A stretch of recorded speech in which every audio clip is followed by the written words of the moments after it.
Hasta el sol de hoy nosotros seguimos sin recibir ninguna notificación formal de que él se encuentra realmente en el helicoide. También es la libertad de todo un país. Entonces, para mí, la esperanza no debe morir hasta que muera el sueño. Y el sueño muere cuando liberemos a Venezuela.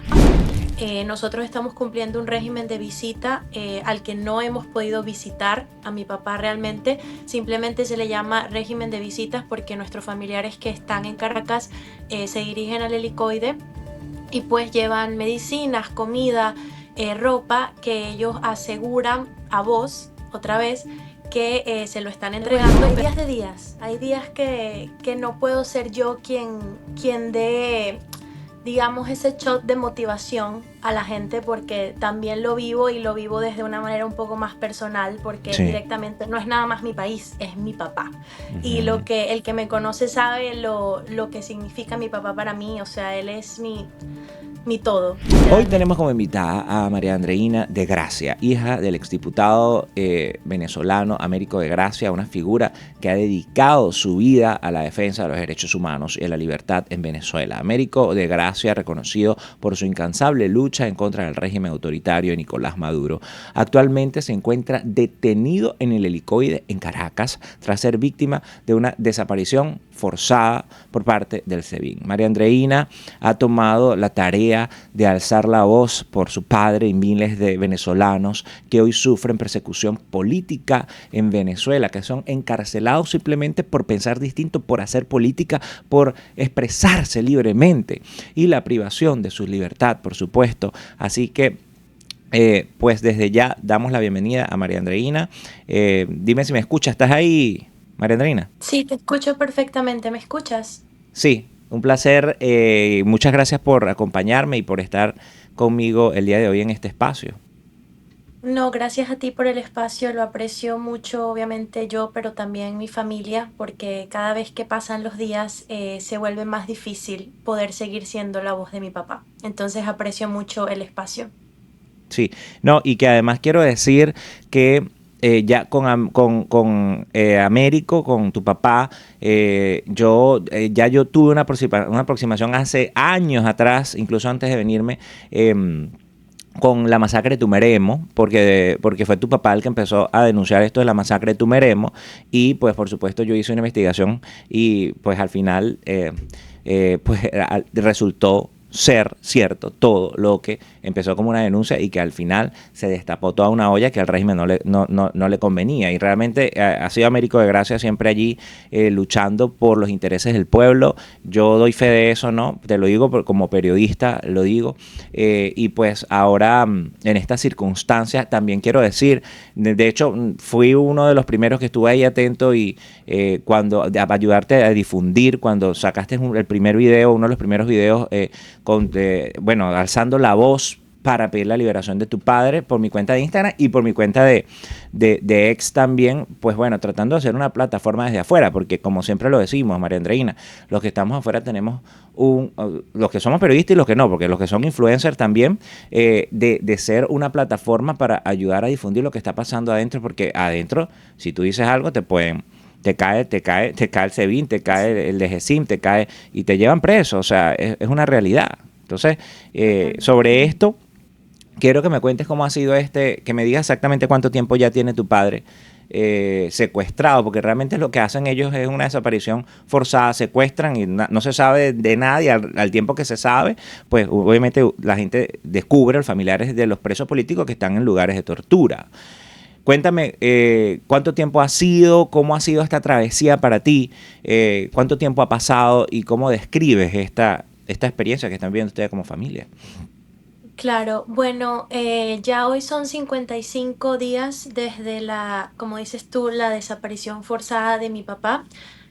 Hasta el sol de hoy nosotros seguimos sin recibir ninguna notificación formal de que él se encuentra realmente en el helicoide.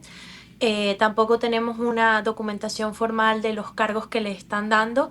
La única información que tenemos ha sido, como siempre he dicho en todas las entrevistas, a voces, por comentarios que nos dan funcionarios dentro del helicoide cuando mi familia va. Nosotros estamos cumpliendo un régimen de visita al que no hemos podido visitar a mi papá realmente. Simplemente se le llama régimen de visitas porque nuestros familiares que están en Caracas se dirigen al helicoide y pues llevan medicinas, comida, ropa que ellos aseguran a vos, otra vez, que se lo están entregando, pero realmente nosotros no tenemos, después de 55 días, ninguna fe de vida de que, bueno, mi papá esté bien, de que mi papá esté vivo y ni siquiera de que mi papá esté en el helicoide, porque no lo hemos podido ver ni hemos tenido ningún tipo de comunicación con él, ni nosotros ni sus abogados. ¿Cómo fue, para los que no conocen el caso, porque lo hemos difundido, hemos estado pendientes? Muchas personas, yo creo que esto también es un tema de difundir, María Andreina, para incluso los que no son venezolanos, ¿no? Pero yo creo que es importante la labor que estás haciendo tú, porque además que por supuesto tú quieres que aparezca tu padre, son no solamente tu padre, ¿no? Los que están pasando, el que está pasando por estas circunstancias, ¿no? ¿Cómo fue ese secuestro? ¿Cómo fue esa desaparición de tu padre? Él salió simplemente a una salida de rutina y después no volvió y ya después se enteraron que había sido detenido. Sí, bueno, mi papá estaba resguardado desde el lunes después de las elecciones, o sea, Mm, 29 de julio ujú. aproximadamente. Él estuvo resguardado en el estado Bolívar, que es de donde nosotros somos, alrededor de 4 días aproximadamente. Después de eso, él decide dirigirse a Caracas por un tema de, digamos, menor visibilidad. Y bueno, obviamente para estar preparado en caso de que le toque, no sé, viajar del país, salir, no, de verdad no sabría qué decirte con respecto a la decisión, pero básicamente tomó la decisión de irse a Caracas. Él estaba cumpliendo un tratamiento por una infección en los pulmones. El tratamiento no era una infección tipo, digamos, bronquitis, que te tomas un tratamiento unos 20 días y ya. Es una infección bastante densa, donde el tratamiento duraba aproximadamente de 30 a 90 días. Yo no te voy a venir aquí a hablar de términos médicos porque la verdad no los manejo. Yo también soy periodista, no soy doctora, entonces no me quiero Mm, involucrar demasiado con eso. Pero tenía una infección en los pulmones, bueno, asumimos que todavía la tiene. Él estaba cumpliendo un tratamiento desde como unos 25 días antes de pues irse a Caracas. Él el miércoles 6 de agosto, si mal no recuerdo, el 7 de agosto fue cuando nosotros descubrimos básicamente que él está en el helicoide, ¿no? Pero el miércoles, el día antes de eso, él nos escribió en la mañana y nos dijo que se sentía mal del tema de la infección y que iba a tener que salir de donde estaba resguardado para ir al hospital. Entonces él esa mañana salió de donde estaba resguardado y evidentemente fue al hospital. El médico logró verlo, nosotros sabemos que logró verlo porque nosotros tuvimos comunicación con el doctor 2 semanas después de que todo esto pasara. Él nos confirmó que mi papá logró llegar al hospital, pero nosotros perdimos comunicación con él una vez que él salió de la casa, básicamente. Entonces, hasta el sol de hoy, te digo, 55 días después de que esto esté pasando en nuestras vidas y lamentablemente, como tú bien decías, en la vida de miles de venezolanos, nosotros no sabemos todavía realmente en dónde agarraron a mi papá, en dónde está el carro en donde él estaba, en dónde están sus cosas, quién lo agarró, quién se lo llevó, cómo se lo llevaron, nada. Porque si bien es cierto, hay muchos dirigentes que también fueron secuestrados, sobre todo ese mismo mes que hubo bastante revuelo en Venezuela. Mucha gente logró grabar ujú, esos secuestros, por decirlo de alguna manera, ¿no? ujú. En el caso de mi papá no fue así. Nosotros pasamos 24 horas buscándolo literalmente por debajo de las piedras. Nuestra familia en Caracas, mis hermanos y yo estamos todos en el exilio, vivimos en diferentes partes del mundo, no estábamos allí, no podíamos realmente constatar lo que estaba pasando, pero gracias a Dios nuestra familia que está en Caracas nos ayudaron pues a ir centro por centro. Cuando hablo de centros de detención, preguntando si alguien sabía algo de mi papá. En ningún lugar sabían nada. Por cosas, por temor, pudiera decir yo, dejamos el helicoide como última opción porque, para los que no saben, es el centro de tortura más grande de toda Venezuela, incluso Latinoamérica. Entonces, como que tratábamos de negar de cierta forma que él pudiera estar allá adentro. En efecto, fuimos a muchos otros, en ninguno nos daban respuesta. Se decide ir al helicoide. y allí por una confirmación, como te digo, 100% verbal de un funcionario que trabaja allí, le dijeron a nuestra familia, Américo está aquí y eso fue todo. Y Eso es todo hasta el lo que sol han de hoy, tenido. eso es todo lo que hemos tenido. De hecho, mi tío en Caracas ha ido a la Defensoría del Pueblo, ha ido, bueno, digamos, a varios entes que se supone deberían proteger al pueblo, ¿no? Ha abierto, bueno, casos por decirlo de alguna manera, para presionar de cierta forma a que nos den una respuesta o a que nos den un documento que nos avale que él realmente está allí, que él está vivo, que nos permitan que sus abogados hablen con él. Aun y cuando hemos tratado de hacerlo, no nos han dado la oportunidad. No sé realmente si este es el caso de todos los presos políticos, pero es nuestro caso como familia. Y esa es básicamente la realidad que estamos viviendo desde hace 55 días, que las cosas lamentablemente no han cambiado. Ha estado así desde el día uno. Hay un patrón que yo no sé si se repite en el caso de tu padre, pero por lo general no le permiten, y no sé, disculpa, no sé si ya lo mencionaste, de repente se me pasó, no le permiten defensa privada, sino le asigna un abogado público y además de eso, pues por lo general le imputan terrorismo, asociación para delinquir, etcétera. Ustedes saben cuáles son los cargos que le están imputando y con el tema de la defensa, ustedes tienen una defensa privada, bueno, si no lo han dejado ver ustedes, mucho menos un abogado, me imagino yo, o están recurriendo a alguna organización. Cuéntanos un poquito cómo ha sido el tema legal y qué se sabe de los cargos. Sí, bueno, básicamente, como te digo, nosotros no hemos recibido ninguna orden o documento donde nos avalen realmente cuáles son los delitos que le están dando, quién es el defensor público que lo va a ayudar. Sin embargo, por conversaciones que ha tenido mi familia con diversos funcionarios, lo que nos dejan saber es que él ya fue asignado a un defensor al cual nosotros todavía no hemos tenido acceso porque literalmente nos dieron solamente un nombre, pero no hemos logrado contactar con esa persona. Nosotros, por nuestra parte, sí tenemos defensa privada, pero están en las mismas que nosotros, no lo han permitido ver, no nos dan acceso al caso, nada. Y los delitos que se supone de manera verbal, lo que nos han dicho, es lo mismo que le están dando a todo el mundo: terrorismo, instigación al odio, traición a la patria. Pero como te digo, nosotros no tenemos ningún documento realmente que avale lo que está pasando, y mucho menos hemos podido iniciar un caso de defensa, porque no sabemos ni siquiera de qué lo estamos defendiendo. O sea, todo está en el aire, nosotros no tenemos ningún acceso, ninguna información formal, por decirlo de alguna manera. Sí. Cuando, antes de que él se fuera a Caracas, les dijo a ustedes, te dijo a ti, les advirtió de que este panorama podría ocurrir en algún momento, les dio las claves de las redes. ¿Cómo fue esa comunicación interna? Y porque bueno, a ti te ha tocado ser la vocera para alzar la voz con respecto a la liberación de tu padre, ¿no? Sí, totalmente. Bueno, nosotros somos 7 hermanos y Ujú. siempre tratamos Wow. de ver el lado positivo Sí. de la situación, por más difícil que evidentemente es. Pero yo siento que mi papá inconscientemente nos preparó toda la vida para un momento como este. Nosotros nunca, que nosotros tengamos memoria, nunca tuvimos ninguna conversación con mi papá en ningún momento de nuestras vidas.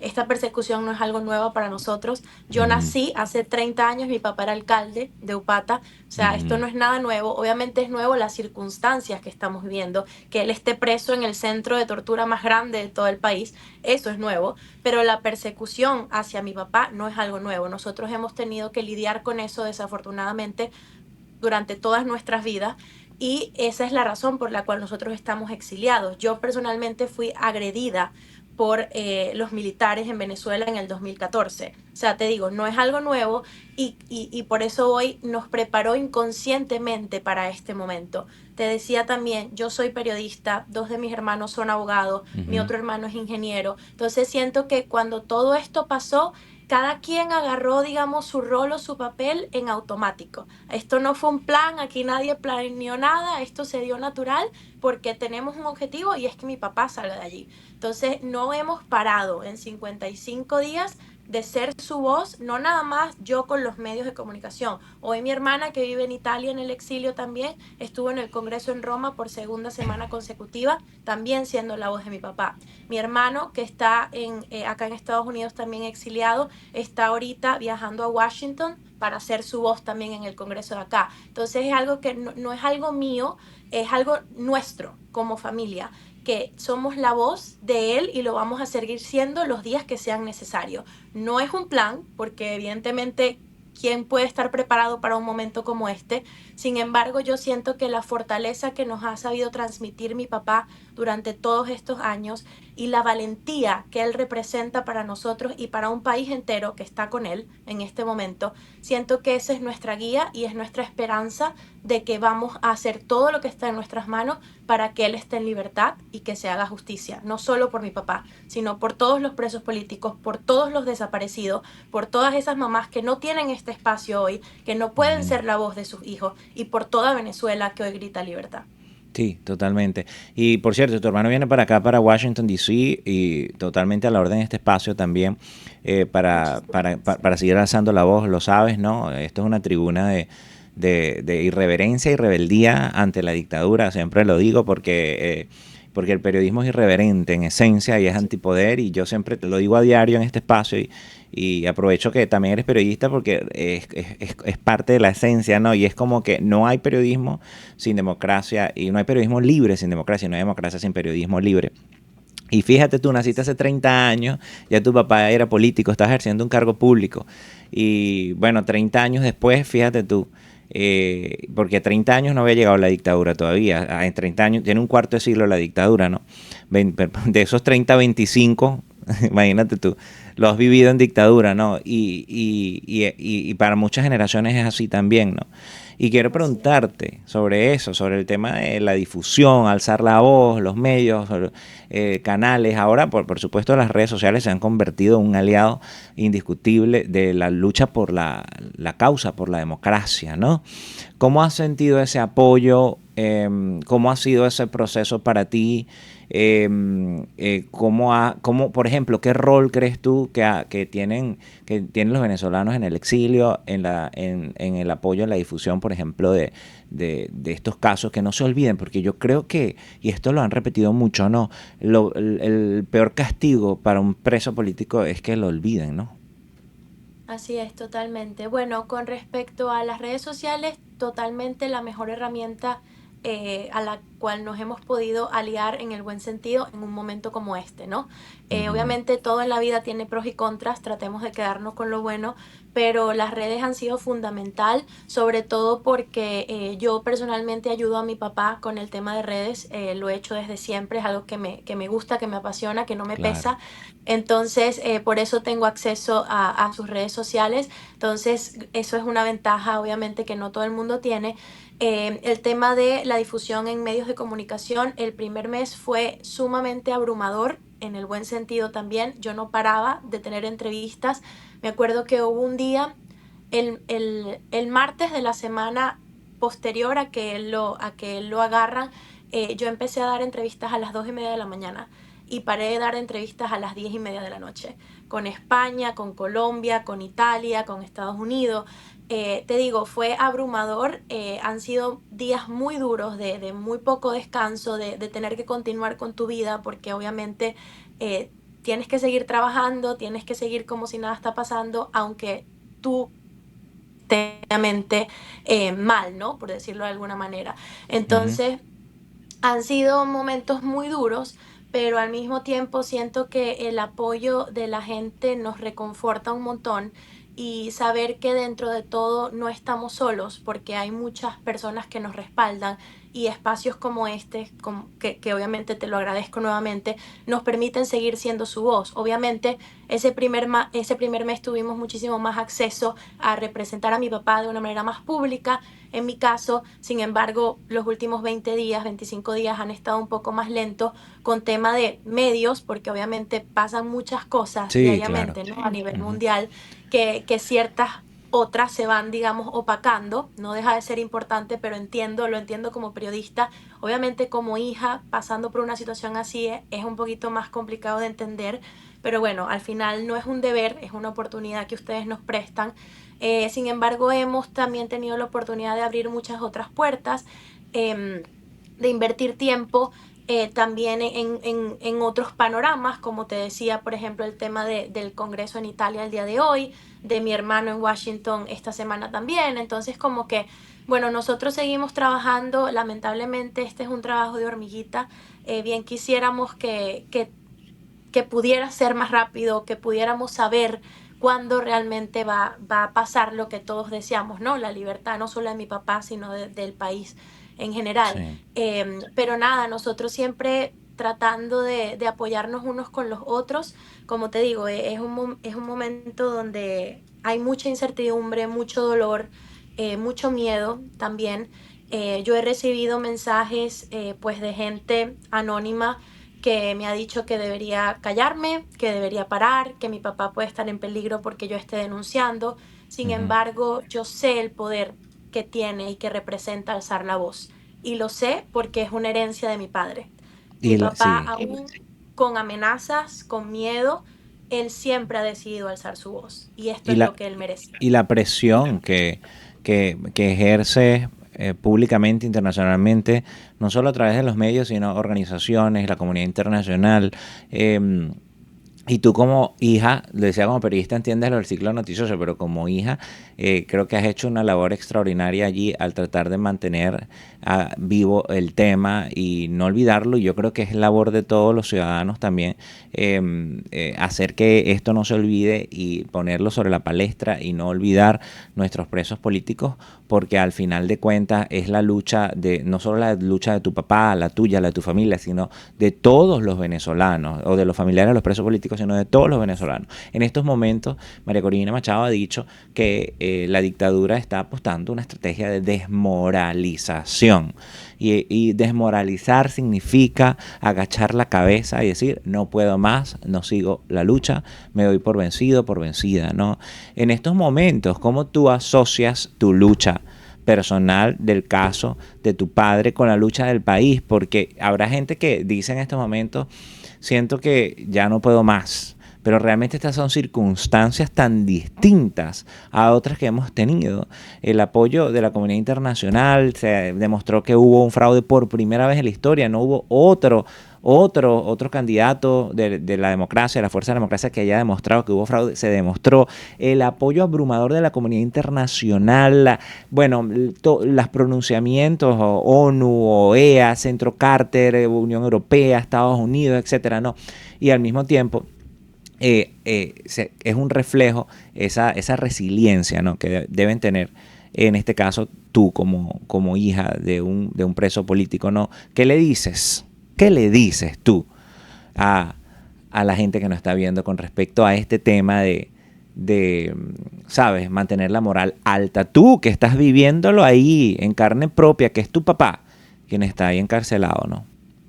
Totalmente. Bueno, hay días de días. Hay días que no puedo ser yo quien dé, digamos, ese shot de motivación a la gente, porque también lo vivo y lo vivo desde una manera un poco más personal, porque Sí. directamente no es nada más mi país, es mi papá.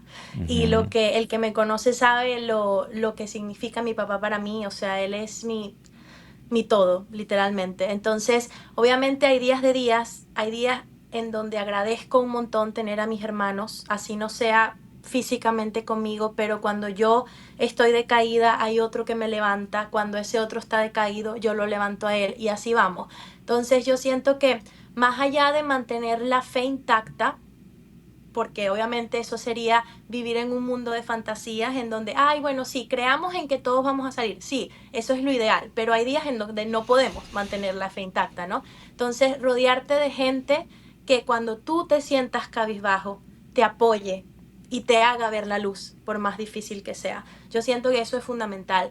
Lo otro también, pensar en contra quién nos estamos enfrentando y cuál es nuestra meta. Esto no es algo que comenzó ayer. Este régimen tiene más de 25 años. Por ende, nos va a costar un poquito, salir de esto. Entonces, tener en cuenta, ahorita yo siento que la sociedad nos ha acostumbrado a tener todo tan inmediato que cuando las cosas no pasan inmediatamente, no, nos desmotivamos. Y pasa, o sea, esto es un ejemplo que pongo para la vida en general, no nada más por la situación país que estamos viviendo, ¿no? Entonces, pero yo siento que eso representa mucho la realidad o la cultura en la que estamos viviendo. Entonces yo siento que, ok, ganamos las elecciones, bueno, ya pasó todo. No, no, no. Hay muchas personas, no nada más mi familia, María Corina, Edmundo, hay muchísimas personas que están trabajando todos los días, poquito a poco, por ese cambio que todos queremos. Y si en tus manos está ayudar de alguna manera, ya sea aportando luz, aportando oración, motivando a alguien que esté a tu lado que hoy no está motivado, compartiendo en tus redes sociales, alzando tu voz, haciendo una clase de yoga para mover la energía, lo que sea que esté en tus manos como individuo para aportar a un bien colectivo que es la libertad de nuestro país, hazlo. Porque yo te prometo que cuando esto pase no te vas a arrepentir, más bien te vas a sentir orgulloso de que tú aportaste todo de ti, todo lo que está en tus manos para que esta meta que todos tenemos se haga realidad. Entonces siento que ese es mi mensaje. Te digo, hay días en donde no estoy tan positiva porque el dolor a veces nos carcome y lo que decías antes de bajar la moral es real. O sea, no es lo mismo hace 55 días toda esa adrenalina que teníamos de que lo vamos a sacarlo a 55 días después, donde la única persona que habla de mi papá soy yo. Sí, sí, sí, por eso te lo pregunto, porque es esa comparación entre lo que estás viviendo personalmente con lo que está viviendo el país, ¿no? Así es, totalmente. Entonces, a lo que voy es, esto no es una lucha de la que sabemos cuándo va a terminar. O sea, no tenemos un día, no tenemos una fecha, lamentablemente, pero es una lucha que hay que seguir luchando por nuestro país, por nuestro futuro, por nuestros hijos, por nuestros abuelos, por todos los que merecemos vivir en libertad, vivir en paz, vivir con nuestra familia, en armonía, y sé que la mayoría de los venezolanos hoy eso es lo que deseamos. Así que toca seguir los días lo que sean necesarios. Lo que sí es cierto es que ya sabemos cuál es la misma estrategia de la dictadura que ha usado por más de un cuarto de siglo: desmoralizar, invalidar a su oponente, desmoralizar y pues jugar al desgaste. Y como ya sabemos eso, si estamos conscientes de cuál es la estrategia del régimen, entonces más aún concientizando cuáles debemos saber que tenemos las herramientas para no caer, porque ya sabemos cómo juega la dictadura. Quiero finalizar preguntándote, haciéndote una pregunta que quizás es muy sencilla, pero al mismo tiempo también muy profunda, ¿no? Depende del significado que le demos, porque cada quien tiene su propia visión y experiencia, en tu caso la de tu padre. ¿Hay esperanza todavía?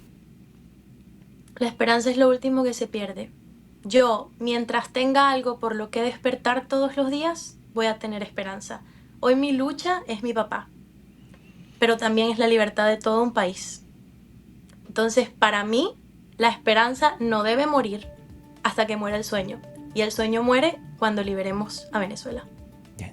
Muchísimas gracias, María Andreina, por darnos estos minutos y acompañarme en este espacio. Y por supuesto, de más está decirte que esta tribuna está a la orden para ti y para tu familia, para alzar la voz en nombre de tu padre y los presos políticos venezolanos. Muchísimas gracias, lo aprecio de corazón. Gracias por el espacio. Bien. Conversábamos con María Andreina de Gracia, hija del ex diputado y exalcalde venezolano Américo de Gracia, una figura, como les decía, destacada en el plano político y pues que ha luchado por los derechos humanos y la libertad en Venezuela y pues ahora está secuestrado por la dictadura.